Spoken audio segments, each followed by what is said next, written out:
ne ya ya, ela ila ela. Oh lele, Ela ila ela. oh lele, Ela ila ela. oh lele, Ela ila ela. oh lele.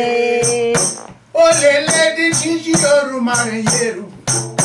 Olele di chichi yoru marinheiro. Samba no mar, marinheiro. Samba no mar, marinheiro. Samba no mar, estrangeiro. Oh, sim, sim. Oh, na, na, na. Oh, sim, sim, sim. Oh now now. Oh, jogo DJ, jogo de fora, joga capoeira, jogo de Angola, jogo DJ, jogo de fora, jogo capoeira, jogo de Angola. Vai você, na Maria como vai você, jogo bonito que tá rápido. Vai você, bonita.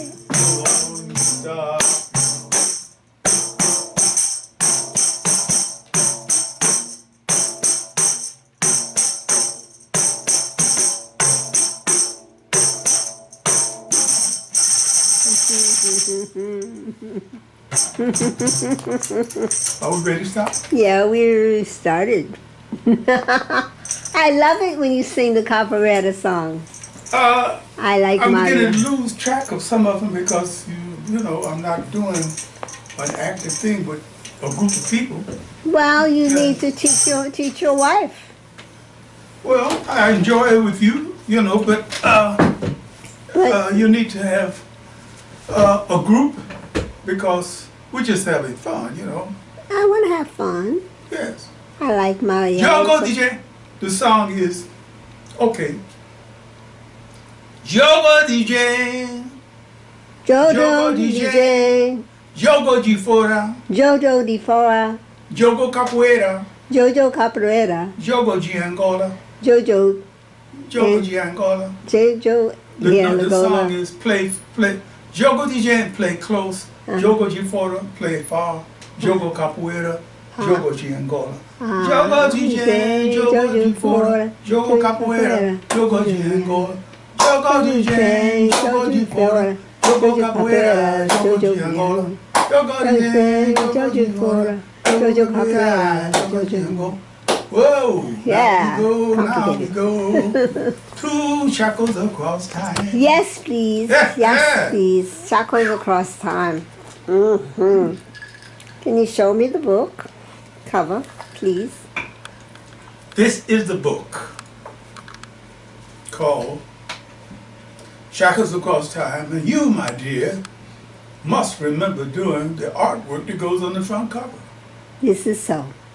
Because I do. I remember that you stayed awake day and night. Or, I don't know. Well, you kept telling me what you wanted on it. So you insisted. It took me years to tell you what I wanted because I didn't know.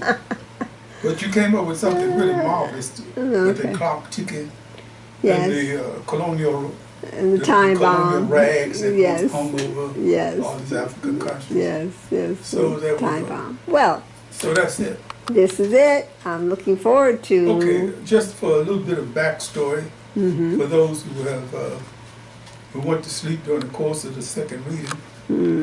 I doubt it. I think I'm on 5. Are you sure? You did 3 and 4 yesterday. Okay, of course. So 3 and 4, and the next chapter would have to be 5. Yes, so, even with the new math.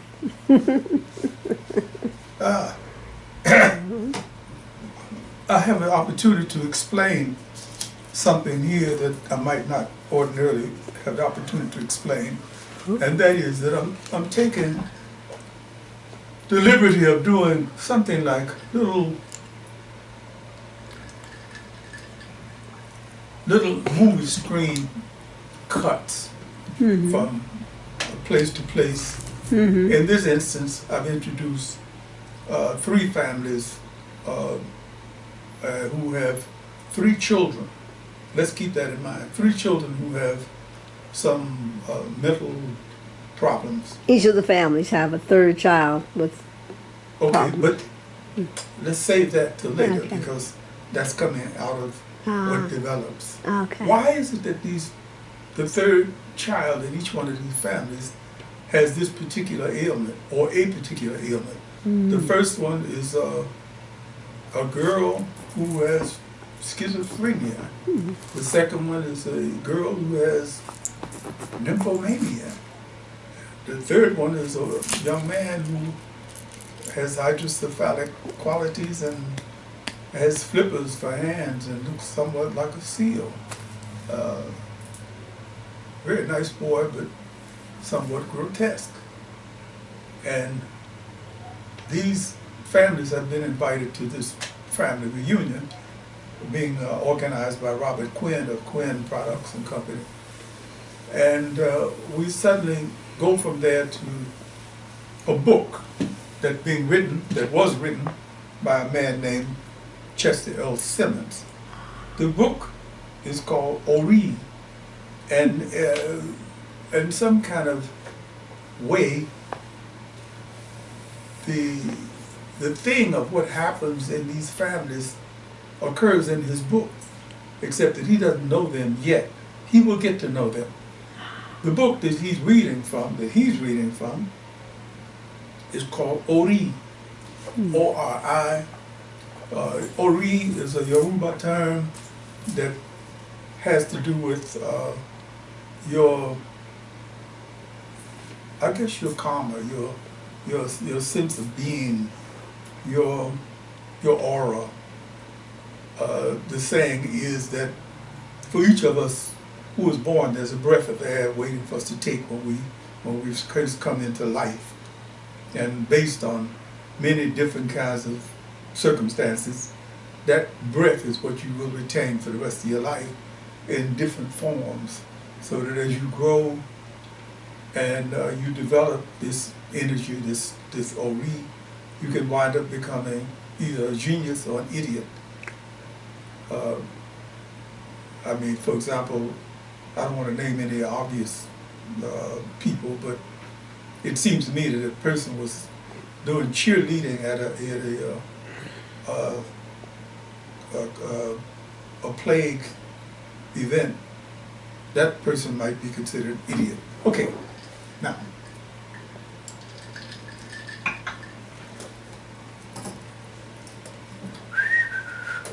Odie. By Chester Simmons. Kofi pulled his canoe up on the beach and dragged the small net full of squirming fish out of the craft. The sun was beginning to brighten over the village, and he had done his day's work while others slept, or thought about doing what he had already done. Grandfather will be pleased with this catch.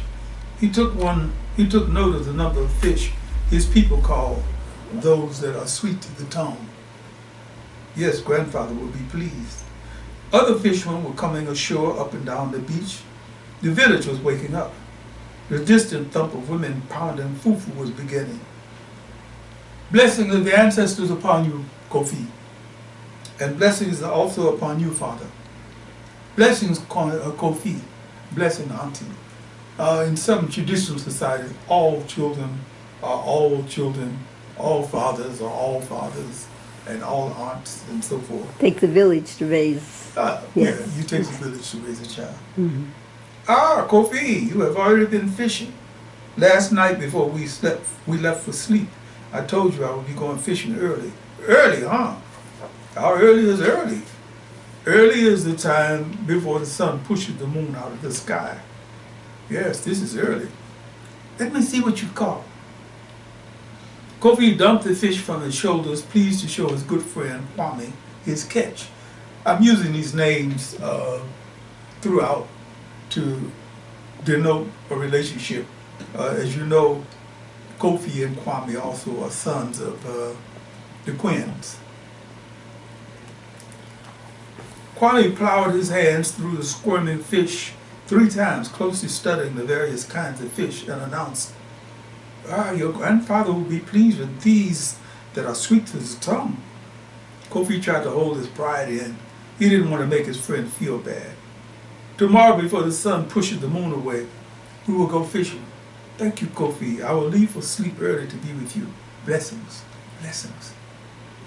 Kofi plodded through the sand onto the solid ground of the outskirts of the village and made a wide trek around the enclosure of the lost outsiders. The enclosure was actually a prison compound for prisoners of war, enemies of the village, debtors, and others who had earned the title lost outsiders. The enclosure made him feel sad and ill at ease because most of the people in the enclosure were foreign to him. They came from distant villages inland. They didn't speak the language of his people, and they were being sold as slaves to pink men who came in a large canoe with sails.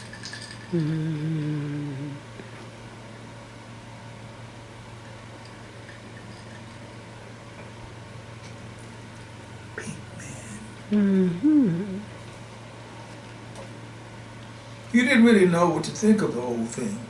From the front door of his village, he could see the large canoes docking at Elmina, the very large slave-holding place. And he knew that his village was a secondary source of people being shipped beyond the seas. But at 20 years of age, he felt himself to be too young to form an opinion about these matters. The thing that bothered him most is that the people in the enclosure never seemed to stop complaining. If he got up early to go fishing, they were complaining. It seemed that they complained about being crowded together, of not being fed enough, of not being given the food they liked, about lack of water.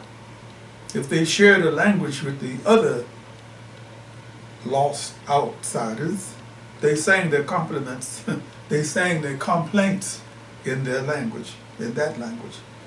Aside from everything else, even if they didn't share a common language, everyone knew they complained because they were fearful of being taken away to be eaten by the big-nosed pink people. That was a common fear shared by all the people in the village. When the big-nosed pink people came to their village, all the pregnant women hid for fear that the eyes of the big-nosed pink people would pollute the insides of their stomachs. Women and children generally were asked to be absent because of the possibility of contamination from the big-nosed pink people. The only people who were legally allowed, according to village laws, to be present when the big-nosed pink people came ashore were those men and women who had attained a certain level of entrepreneurial or spiritual development. They were the ones who were considered capable of dealing with the pink people. The pink people were unaware of these things because they dealt with one man, Elder Quartet, and he reaped the rewards that accrued from their ignorance. Elder Quartet's father had been the first to recognize the possibility of being wealthy from dealing with the strangers and loaning money to the people of his village. The Elder Quartet, father of Kofi's friend Kwame, had loaned Kofi's father the money to buy a boat and nets for fishing after the Bookman family had lost everything in a slave raid. Father Bookman, his wife and 3 children, except for Kofi, who happened to be with his favorite grandfather at the time, had been kidnapped by a slave raiding party. It was a crushing blow for the family and the whole village. The father had taken his family, minus Kofi, to their yam cassava farm a half-mile north of the village, and they were never seen again. Kofi grieved privately for many months. His grandfather, Odie, was a powerful catalyst for his will to move forward. Kofi, there are many things that will happen to you during the course of your life. Some of these things will be good, some not so good. You must not allow those not so good things to twist your mind. Kofi straightened his back as he entered the main street of the village. He remembered his father's advice. A man who does good deeds should always walk straight. The first large compound on his right belonged to the Dankwas. He pretended that he didn't see the large, doe-shaped eyes of Mary Dankwa, the girl he wanted to marry, peeking at him through the shuttered window of her family house. Kofi felt the load on his shoulders lighten for a few steps as he passed the family compound. And then the load was heavy again. There were so many obstacles for them to overcome. He knew that she felt as much for him as he felt for her. But there were so many obstacles. Her family had become Christians, and they were quite wealthy. They were condemned by some in the village for becoming Christians, including his grandfather, Odie. This is foolishness. How can they pretend to feel close to something that is so far away from them? That was brought to our village by the big-nosed pink people.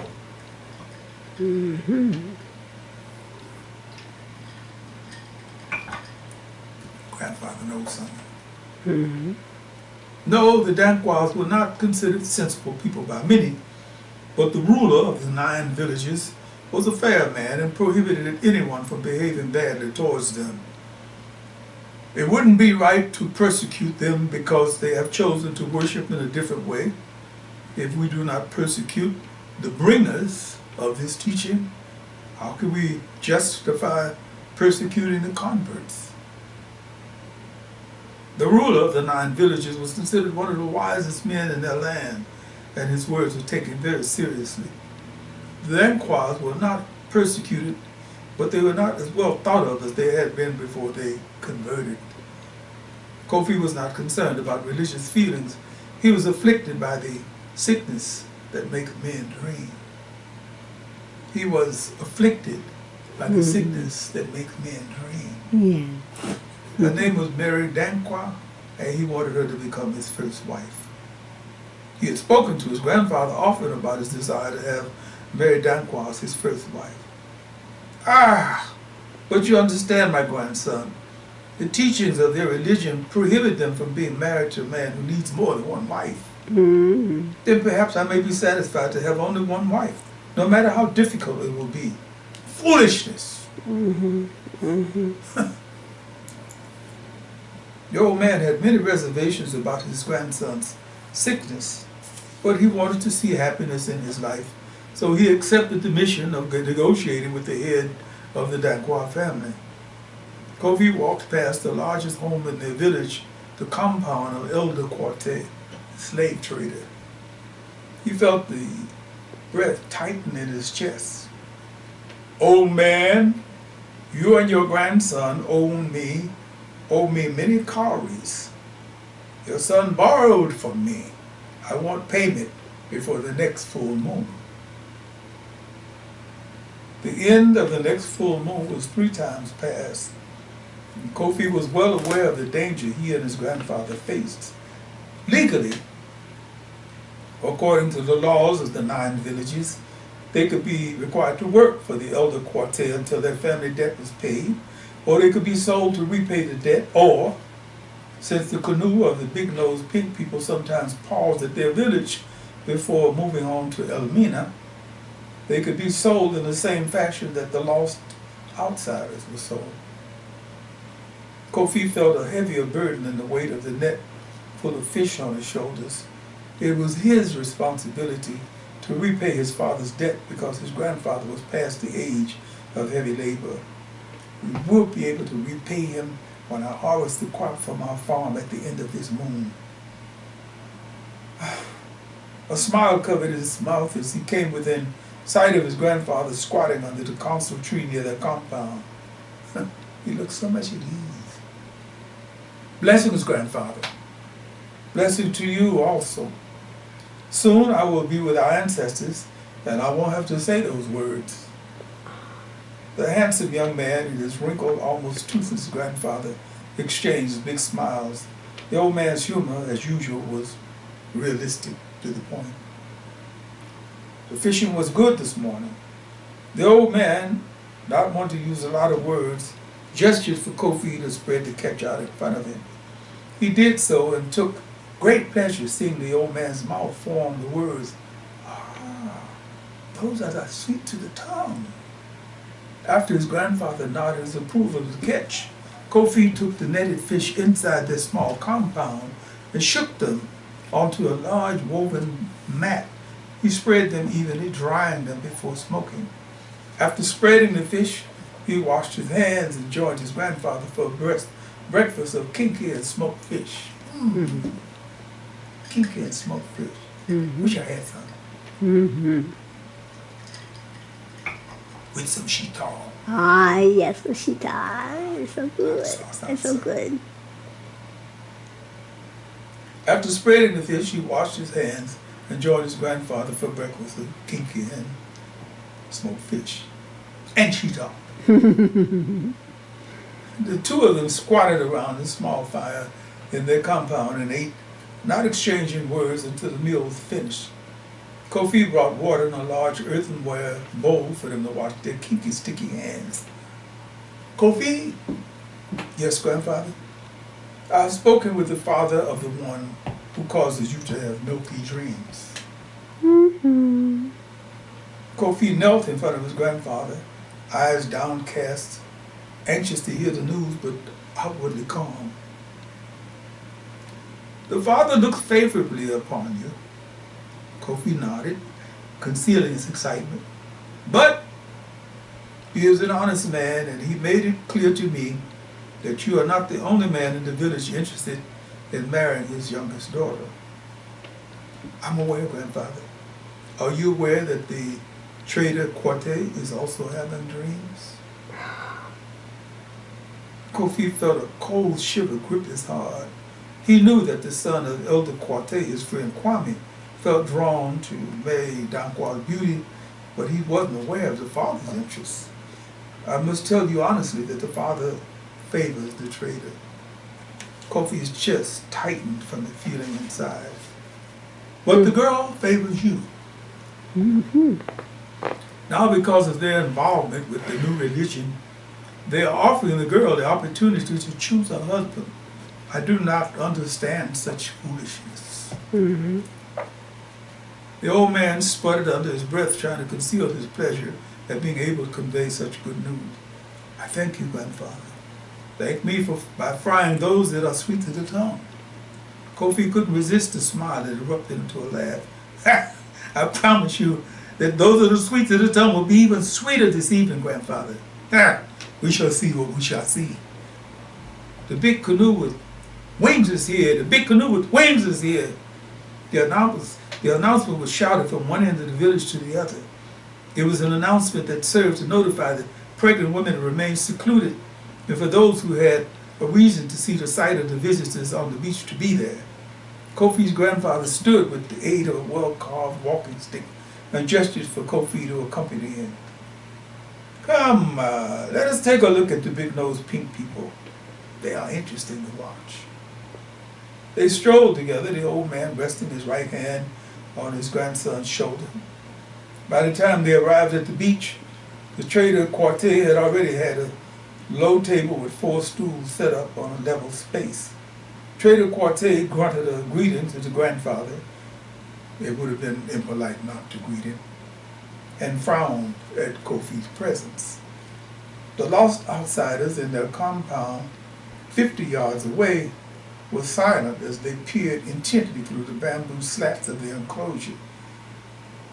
The villagers stood, sprawled, or squatted in the shade of the seaside palm trees, talking quietly about the arrival of the slave merchants. They had witnessed the arrival and departure of these men many times, but they were endlessly fascinated by them. They could not understand why they wore clothes that pinched and made their bodies sweat and smell, and shoes that did not allow the toes to breathe. They knew that they were from a place called America, because that is what they were told. But none of them had ever been there and returned. America was simply beyond the conception of their village mentalities. The men from the big canoe with wings pulled into the shallows in their rowboats were pulled up onto the beach by the villagers and stepped onto the land on wobbly legs. Grandfather, you see how it is when you've been on the sea for a long time? Kofi whispered. The old man squinted at the strangers as they were welcomed to Trader Quarte's table with calabashes of palm wine and fresh coconut meat. They are not wobbling from being on the sea. They are staggering from the effects of strong drinks. They are drunk. Ooh. Wise grandfather. Some of the other villagers also detected this and were smiling behind their hands and exchanging sly comments. Despite the fact that the Trader Quartet was the only one amongst them who knew enough of the big-nosed pink people's language to speak with them, they moved in closer to listen and to watch the exchange. The slave trader Quartet and the slave traders immediately got to the business of exchanging goods for human beings. Quartet explained that he had 50 people for sale. The white man in charge indicated to him in pidgin and gestures how much he was willing to pay. Quartet always wanted more. They bargained. After 2 hours of bargaining, the two traders finally agreed on the terms for their trade. 2 muskets of decent quality, rum, 4 pounds of marble-colored beads, 10 blankets, 10 cutlasses, and 5 iron pots. Finally, the lost outsiders were herded from the compounds, each of them bound by hand and foot to the next one. Kofi smiled at his grandfather, who had covered his head with a palm leaf and gone to sleep. Some of the villagers who had wandered away during the course of the negotiations now returned to have a last look at the scene. Kofi thought of nudging his grandfather awake, but decided not to. He has witnessed this scene many times. The prisoners, who were soon to become slaves, enslaved people, linked by strong lengths of raffia rope, were led to the waiting rowboats. The chief of the big-nosed pink people, after carefully inspecting the slaves, the enslaved people, indicated that he was pleased with the bodies he purchased. Once again, the traders drank together. Strong rum from the slave ship, not the innocent palm wine. The white chief's men loaded the captives as Trader Quartet's workers unloaded their trade goods. It was all done quite efficiently, the result of long hours of practice. Kofi felt himself becoming drowsy in the afternoon heat. He had been awake before the moon had been chased from the sky, had worked hard all morning. He didn't understand what Trader Quartet said to the chief of the whites, but he felt afraid when he realized that he and his grandfather were surrounded by the slave traders of both races. Yes, this is the last one. Kofi heard Quartet call out as they suddenly attacked him, grappling to tie his legs and hands. His grandfather awakened immediately and began to swat at the attackers with his walking stick. "Leave him be! Leave my grandson be! Leave him be! Take him!" Quartet countered. "Take him!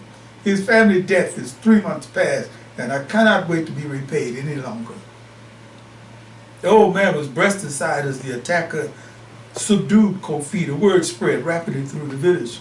"Kofi is being taken! Kofi is being taken!" The villagers rushed to the scene, undecided about what could be done. They were all aware, of course, that the Bookman family was indebted to Trader Quartet and that he had a perfectly legal right to sell Kofi if he chose to compensate himself. But they didn't expect him to sell the boy to the big-nosed pink people. "Hey, Trader Quartet, do not sell the boy to them. He is his grandfather's other walking stick. Elder Quartet, this is not the proper way to have your debt settled. Allow the boy to work for you." The Danquah family, including Mary, ran to the beach. Mary was crying and pulling her hair. None of their admonitions and lamentations touched Quartet. "Everyone here knows our laws and traditions. This is what I've decided to do." Kofi realized how undignified it was to struggle against such odds and simply allowed himself to be captured. He was dumped into a rowboat with the lost outsiders. He called out as they were rowed to the big canoe with wings, "I'm going to return. I swear upon the bones of my ancestors. Stay well, grandfather, stay well."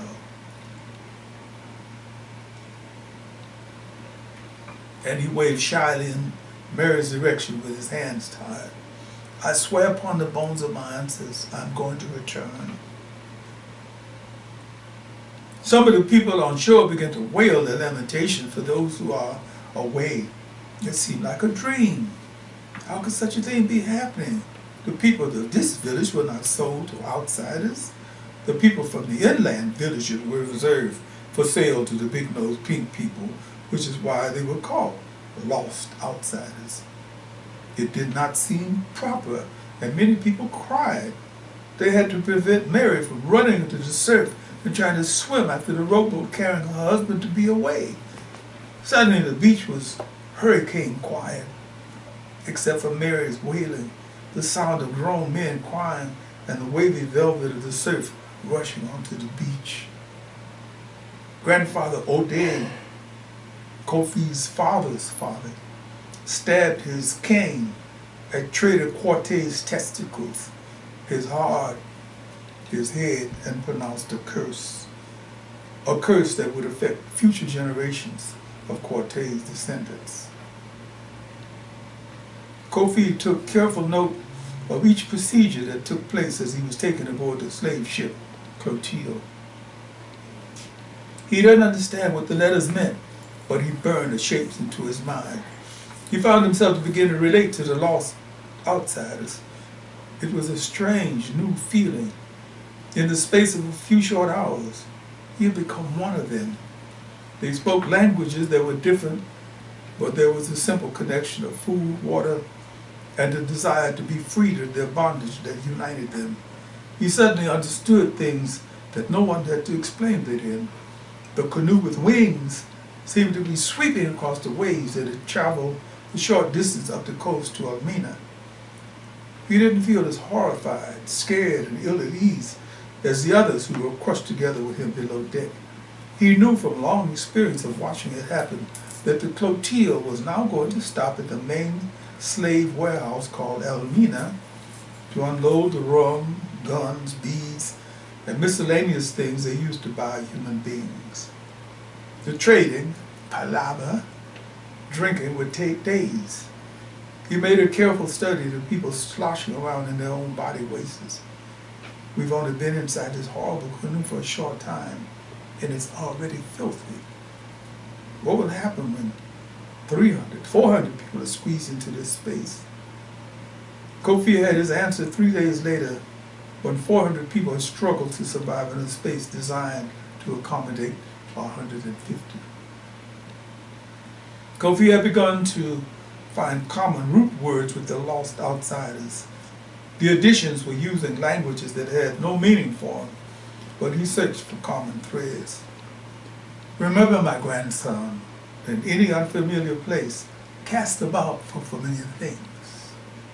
Kofi began to pay close attention to the number of times he saw the sun chase the moon from the sky through the cracks in the deck, inches above their heads. He watched people around him surrender to claustrophobic despair and die. The stuff they were fed caused them to vomit or have diarrhea. He choked the gruesome mess down and dreamed about the feast-day foods from his village in order to keep it down. They were taken to the deck of the ship and forced to dance every day. He worked hard to keep himself physically fit under these horrible conditions, instinctively realizing that he would have to remain strong to survive. He became a leader in chains by serving as an example.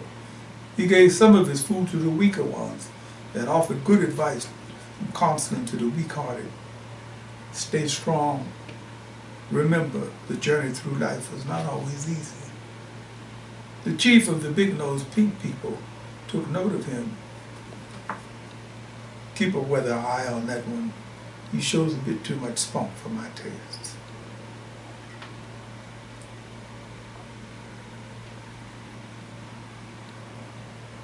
They were at sea 3 days before the first storm swept across the ocean and almost swamped the Clotilde. 3 tremendous storms, one after another. Kofi prayed to the ancestors and remembered the advice that grandfather had given him many times. Kofi, there are many, many things that will happen to you during the course of your life. Some of these things will be good, some will be bad.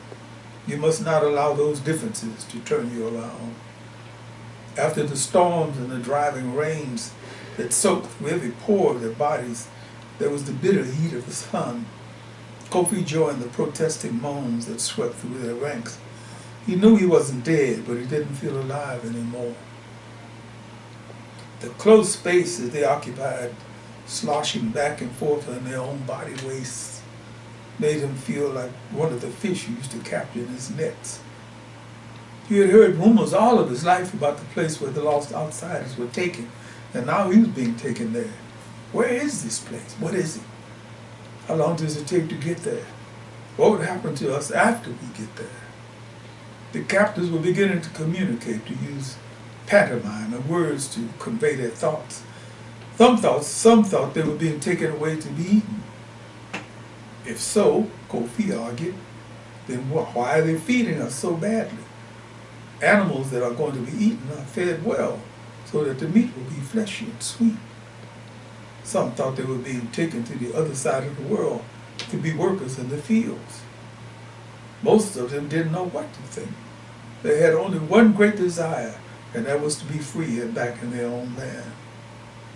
9 weeks after Kofi was captured, while they were being forced to do their dance, the chief of the white men called out to them, "Look yonder, you savages! There's America!" Kofi stared in the direction the man was pointing with a cat o' nine tails in his hand. Kofi stared at the distant outline of this new place, America, and gritted his teeth with hatred. He had no way of knowing that Trader Quartet had paid a wicked man to strangle his grandfather in his sleep. He had no way of knowing that Trader Quartet had been swept up a month after his capture with a number of other villages and sold into bondage by the warriors of an inland village. He had no way of knowing that his wife-to-be refused to be led from her grief and died of a broken heart. He had no way of knowing that his grandfather, the guardian of strong medicine, had pronounced a curse on Trader Quartet, a curse that would affect generations of Quartet's descendants. He had no way of knowing any of these things. He didn't even know he had survived the Middle Passage. Okay, and that's chapter 5. Woo! I'm going to leave it there. Yes, please. Because I have to leave it there. That's a lot. That really, that really affects me as it does you, as it does any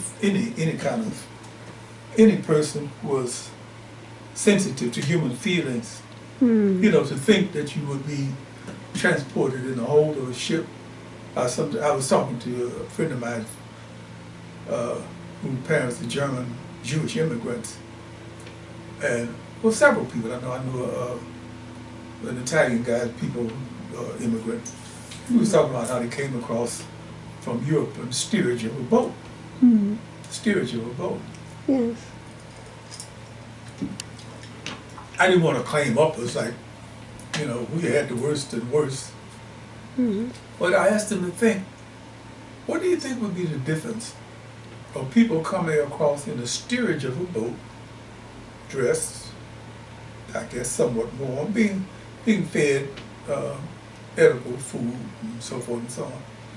And at the end of that voyage, they might look at the Statue of Liberty in the harbor of New York and think, oh, hope, freedom, and so forth and so on. Contrast that with how we were brought over here. And my friends had to stop telling me about how difficult their immigrant grandfathers and grandmothers had it. Matter of fact, one of the guys started off one day and looked at me and said, oh, I forgot. Yeah. I said to him, I never forget. We never forget. I wake up at times thinking about my ancestors in... It's in our DNA. Yeah, they say things are in our DNA. I believe, just realizing, some more than others. I look at some of the brothers who are, and sisters too, who are applauding Trump at these rallies. There's one guy, I don't know what his name is, I don't know who he is. he has a T-shirt on saying, you know, blacks for Trump. Mm-hmm. It's such a stupid sign, blacks for Trump. Mm-hmm. You know, and I want to say to him, oh, you were one of the people down at the bottom of the boat who said, hey, don't let me out, please, whatever you do, let me stay here. Or the wolves in the house that didn't want to be taken out of slavery. Those in the big house. Well, you know, but let's leave them alone for a minute. Amen. They have their loads to bear. Yes. They have their burdens to carry, and we have them they do. to be saddled with. They do. Hey, well, thank you. Thank you for Shackles Across Time. That's just one chapter. That's just chapter 5. Totally appreciate that, Odie Hawkins. The book can be purchased on Amazon, Barnes & Noble, and it is, let's see here, Barnes & Noble, Amazon. Oh, your website is www.odiehawkins.com. If you like this video, please hit the like button, and perhaps you will subscribe to our channel. Thank you for these moments in time. We will see you next time. You'll see me tomorrow. Ashe. That's the next time. Ashe. If I'm still here. If the creek don't rise. And the creek don't rise. Now, what is it saying? I'll be here. The water, something. Something in the water. And the creek don't rise. Right. Yes. You know what I'm saying, Alfred. What's the saying? There you go. Let us know. Ciao. Ciao.